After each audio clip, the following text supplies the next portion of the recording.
Today I got my first look at that book. A box arrived at my home. They'd been in our office for a week or so. So it's really the first time today that I've seen a very South Bank story. Paul Venis, the actor, extremely what's the word? What's the word you'd use for Paul Venis? Scary looking. He's not. He's a big teddy bear, really. He's really a big, lovable teddy bear. But I imagine if he had the hump, he would be quite scary a little bit. Probably not on me, because he knows I'd kick the shit out of him. But anyway, Paul has reenacted the iconic Lee Duffy pose. What Lee did in the lakes about 6 weeks before he died. So obviously that's Paul in his blue shorts, sitting on a car bonnet, looking rather menacing. And you know, it's not anything to do with wanting to be the next Lee Duffy, although he's going to play Lee Duffy in the part, of course. But he's very similar to, I suppose, you know, they're both from South Bank. They look pretty the same, both big, powerful guys. And their lives were very similar, obviously, until Paul found God and turned his life around, and now he does good. But yeah, it's good, and there's a very well-known, very kind of famous South Bank guy who's written the foreword. And you know, the blurb synopsis is: "You read Newcastle and Middlesbrough accounts on the Duffer. Now, for the first time, Paul Venis, the actor, set to play Lee in the upcoming Sayers film, speaks on behalf of the South Bank community about their most famous son." So the book is 12 chapters, and it just basically, you've heard obviously the Newcastle side. I did a couple of books, but predominantly this is the obviously Paul's parents knew Lee really, really well, and the family, and you know, it's just basically Paul's story growing up in South Bank. Think of Nottingham with Robin Hood, or Loch Lomond with the Loch Ness Monster. You know, obviously when Lee had died, Paul was a little boy growing up and hearing these stories that really kind of shaped his life. You know, he met Lee. Obviously, he couldn't remember when he was in a pram, and I just think it's really written in the stars that he's going to be the guy playing Lee. You know, I imagine when the film's done, and you know, when you buy a DVD and there's the extras, I can really see Paul sat there saying, "Well, I actually met him when I was in my pram because he had a flying jacket on." And Lee went up to his mother, Senga, and said, "Fucking hell, he's the next Lee Duffy," because he, you know, big head, big flying jacket, and Senga was like, "I'm sure he's not," and you know, so that's almost like, you know, here we are 30 years on. And it's just basically, you know, it's just Paul in his own words, and you know, a lot of people weren't comfortable, wouldn't have really spoken to me, but they view Paul Venis as one of them. And we've used a few photos. I'm never really a fan of putting pictures in books. One, because it's rather expensive, and two, you know, I think if you have a really fantastic cover, and something really good on the back, maybe even a couple of pictures on the back, then. But we have actually put a few photos in. That's Paul and the venerable Neil Booth. Everybody loves Neil Booth. Obviously, he was the Duff's best friend. So, you know, although he had no involvement in this book, shall I say, but it's just, obviously Paul knew, growing up, listening to the stories of Lee, and a lot of the stories get lost, you know, when I think Paul says in that book, "I know when you get into a fight, an altercation with more than a couple of men," I think he talks about fighting with a couple of bouncers in there, but when it gets to the next estate, it's 3 men, then it's 4 men, and so on and so on. And I think a lot of the stories regarding Lee Duffy have been like that. So, you know, it was I was really thrilled when Paul said, well, do you know what, I'll actually give you my side. So the paperback's out, so it's $12.95. Anyone wants to buy the paperback, anyone wants to buy the Kindle, it's £4.95. You can get it on eBay, Amazon. Waterstones is going to be opening on April the 12th. It's going to be an audio as well. And yeah, it's the good thing about this book as well, it supports a registered charity. It supports a really great cause called Daisy Chain, which they're in Norton, in Stockton-on-Tees, and that's something that's really close to Paul Venis's heart, because his little girl, I think she is going to be diagnosed with something like that.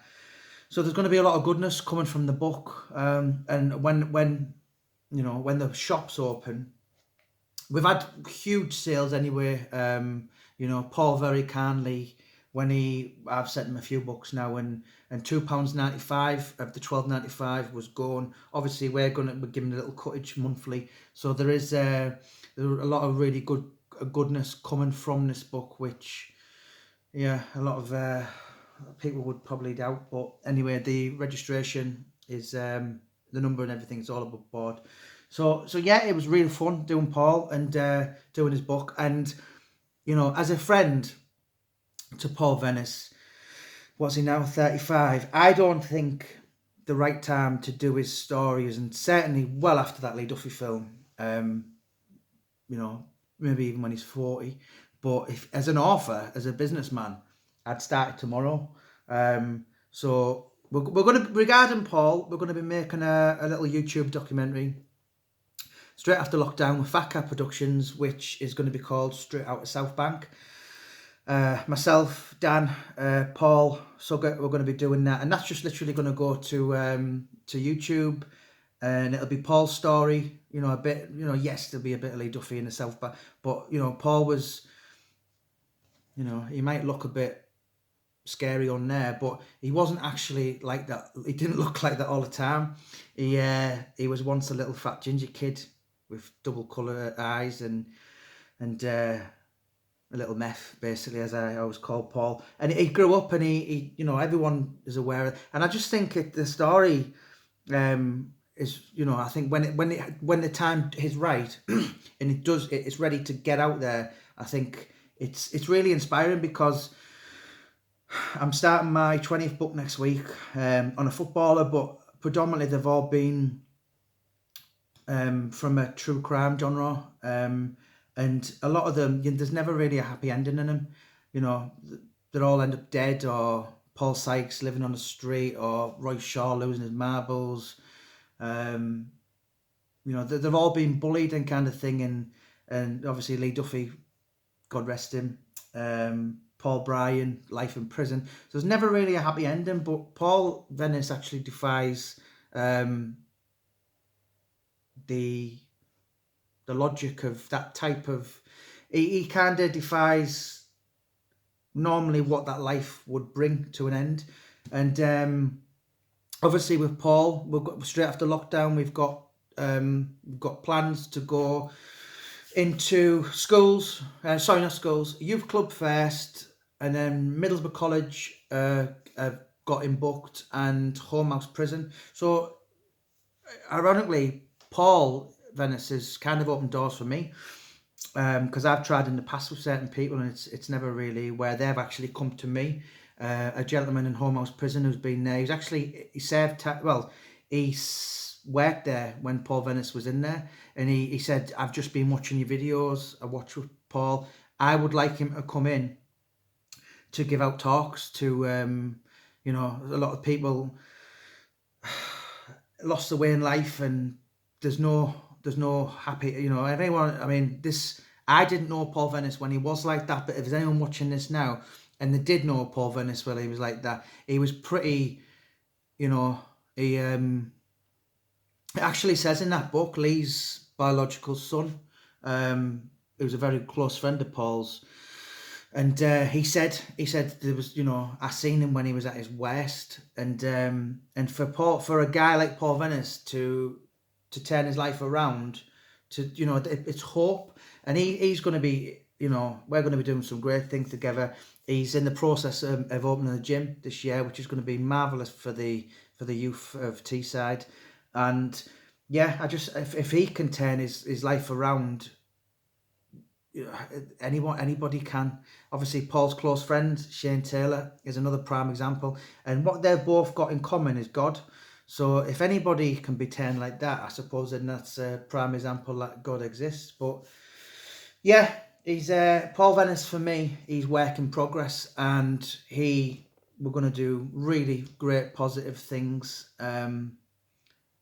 Yeah, you know, it's not going to happen overnight, but when he does get to play that guy in the film, then I just think it'll be massive. And then obviously the Paul Venis story will carry on, and not to mention for the fact that he was, you know, he was a drug addict and all this kind of thing. But then, you know, after going to prison, he ended up, I can't think of, you know, Middlesbrough's had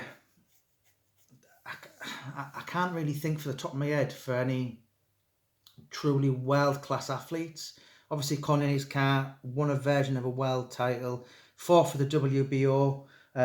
It's, you know, on Woodgate and Downing, but it's never really had. I can't think of anyone who's really. And Paul Venis was. He was a legitimate world title holder. I speak to Alex Reid often, and he said to me, Jamie, he said, I had 10 belts, but only 2 I would count. But he said what Paul held was in K1, mixed martial arts, was the real deal. So that's Alex Reid talking. So, you know, there's no doubt that Paul went on to do amazing things, total Roy the Rovers shit. Really inspirational, and that guy for what he was, for what he, and it was, you know, certainly it wasn't for the fact that he was dragged up, and because I met, spoke with his mother and met his dad, lovely people, and he had the greatest upbringing in the world, but he cocked up, but everything that he did was his own fault, and he's turned his life around. And watch his space regarding Paul Venis. But sorry, I have probably sidetracked and just went on to a load of rants, which I always do. But a very South Bank story. Clues in the name, what it's about, it's out in paperback, $12.95. The book does support an incredibly wonderful cause in Daisy Chain Norton. So yeah, you can get it from Amazon, eBay. Waterstones will be open next month. Give Paul Venis a message. He's got a stack load of books. I should know I sent him. And yeah, it's out and it's good. And you know, I'm not just saying this. And I actually did have someone writing Paul Venis's page today that it's actually the best book out of my lot, and I think someone said that in the Amazon reviews as well. So, you know, it's doing well. It's doing really, really good numbers now, and it was an absolute pleasure to work with someone as humble, humane as Paul Venis is. Lovely guy, but an absolute meth of the highest order. Right, no, sorry Paul, love you really if you're watching. Right, don't forget guys, A Very South Bank Story is out there now in paperback, Kindle. Crack on, get it.